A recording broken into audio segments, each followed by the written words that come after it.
Fars news agency, जो कि ईरानी news agency है, उसके मुताबिक बातचीत अभी कुछ और घंटे जारी रहेगी।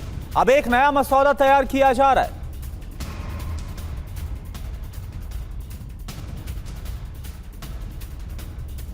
तो आपको बता दें कि कल पहला दिन था बातचीत का, और जैसा तस्वीरों में भी आप देख पा रहे हैं, जेडी वांस आपको नजर आ रहे हैं, शहबाज शरीफ आपको नजर आ रहे हैं, पाकिस्तान की जो टॉप लीडरशिप है वो आपको नजर आ रही है। इस बीच UEM जयपुर एक आदर्श लक्ष्य है, भावी छात्रों के लिए अच्छी नौकरी, भविष्य के लिए तैयार कौशल के साथ अच्छी शिक्षा। अब्बास अरागची भी आपको नजर आए, और ये देखिए आप, ये ईरानी डेलीगेशन, ये कालिबाफ आप देख पा रहे हैं, बाकिर कालिबाफ, जो कि ईरानी संसद के स्पीकर है, अध्यक्ष हैं, वो आपको नजर आ रहे हैं। तो ये ईरानी डेलीगेशन है, और अभी फिलहाल जो बातचीत है वो बेनतीजा ही रही है। आज लगातार दूसरा दिन बातचीत का। और एक और बड़ी खबर, सेंटकॉम ने किया हॉर्मुज के पूरी तरह से माइन से मुक्त करने का दावा। 2 शिप्स के हॉर्मुज स्ट्रेट पार करने का दावा किया गया है।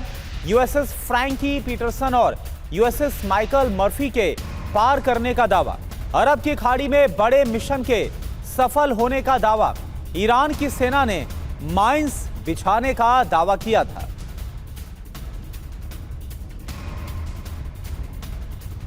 तो यह माना जा रहा है कि डोनाल्ड ट्रंप इस्लामाबाद वार्ता के जरिए एक तीर से 2 निशाने लगाना चाहते हैं। अब आपको पूरी जानकारी बिग वॉल के जरिए देते हैं कि आखिरकार डोनाल्ड ट्रंप की रणनीति क्या है। आप देखिए, शांति दूत ट्रंप नंबर 1, खुद को शांति का पक्षधर दिखाने की जो कोशिश है वो डोनाल्ड ट्रंप कर रहे हैं। वो बात अलग है कि ईरान के खिलाफ युद्ध डोनाल्ड ट्रंप के आदेश के बाद ही शुरू हुआ, और इसके अलावा एक तीर से कैसे 2 निशाने साधने की कोशिश कर रहे हैं।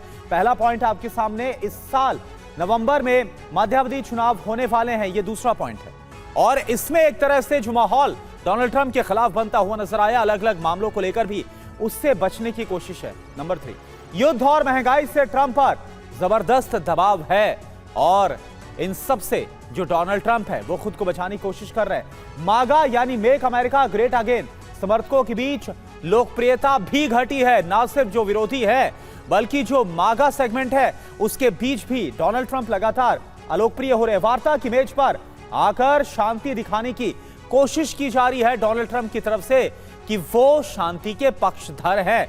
मागा समर्थकों के बिखरने से रोकने की यह कोशिश डोनाल्ड ट्रंप की साफ तौर पर नजर आ रही है। और साथ साथ अब यहां पर आप देखिए, युद्ध के दूसरे चरण के लिए वक्त चाहते हैं, यह बहुत जरूरी है।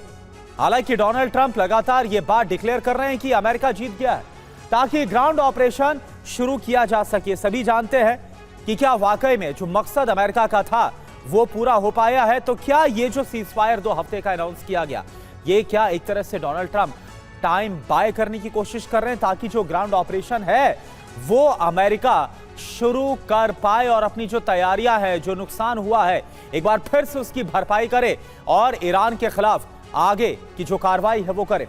दूसरे चरण में सभी लक्ष्य हासिल करने की जो कोशिश है वो डोनाल्ड ट्रंप की साफ तौर पर नजर आ रही है।